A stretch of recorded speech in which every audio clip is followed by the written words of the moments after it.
The Lord be with you. And with your spirit.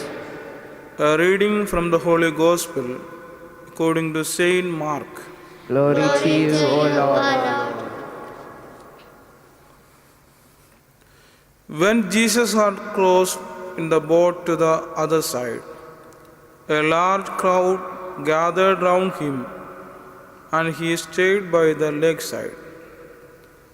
Then one of the synagogue officials came up, Jairus by name, and seeing him, fell at his feet and pleaded with him earnestly, saying, "My little daughter is desperately sick. Do come and lay your hands on her and make her better and save her life." Jesus went with him, and a large crowd followed him. They were pressing all round him. Some people arrived from the house of the synagogue official to say, Your daughter is dead. Why put the master to any further trouble?" But Jesus had overheard this remark of theirs, and he said to the officials, "Do not be afraid, only have faith."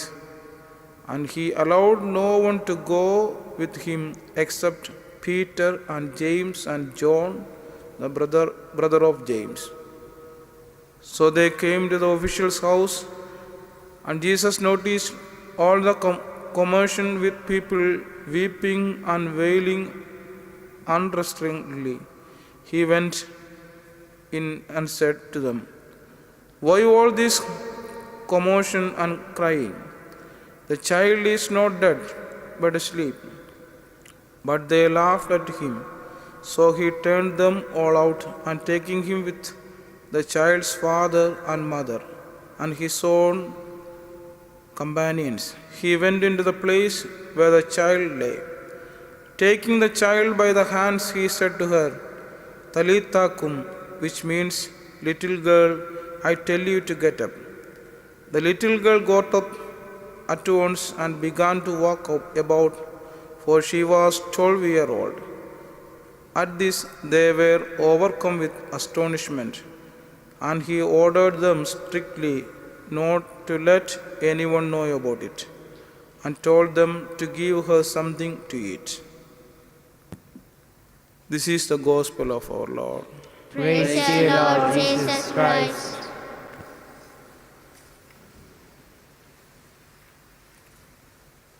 Dear brothers and sisters,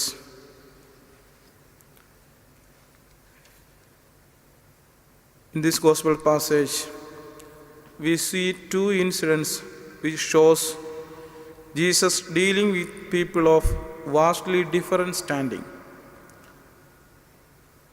Jairus is well-to-do and influential, while the woman with hemorrhage is financially poor and socially outcasted. Jesus does not favor one over the other. He shows his mercy towards both of them without any discrimination. Both Jairus and the woman demonstrate considerable faith in Jesus. Jairus is convinced that Jesus' touch will make his daughter well, and the woman is convinced that Jesus' garments will heal her. So, faith is the key component of these two miracles. When we analyze the incident of the woman with the hemorrhage, after the healing, Jesus searched her out. He wants to meet her. When she approached him in fear and trembling, Jesus addressed her publicly and calls her daughter, a term of caring and endearment that restore her in right relationship with the company. Healing in this passage go beyond bringing physical well-being and include the healing of relationship, social marginalization, and social impurity. In both incidents, there is a similarity. Jairus and the woman both break social norms when they approach Jesus. Jairus, a ruler in the synagogue, fell in the feet of Jesus, begging repeatedly for the healing of his daughter, without thinking about his status in the society. The woman violated the purity standards by presenting herself in public and pushing through the crowd and touching a male teacher. What it teaches is that faith calls for humility, persistence, risk, courage, and difficult action in seemingly helpless circumstances. Dear brothers and sisters, what we see in these two incidents are the life-giving and compassionate face of God Jesus Christ. If we have strong faith in the mercy and love of Jesus, He can transform even impossible things in our life as possible. Let us think. Do I have the humility, courage, and persistence to approach the Lord, Almighty Father, in my distress and confusions and agonies in my life? Jairus, a ruler in the synagogue,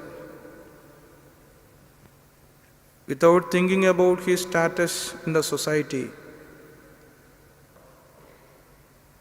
fell down in the feet of Jesus, asking for the cure of his daughter. The woman with hemorrhage, without fearing, with courage, tried to touch the garments of Jesus.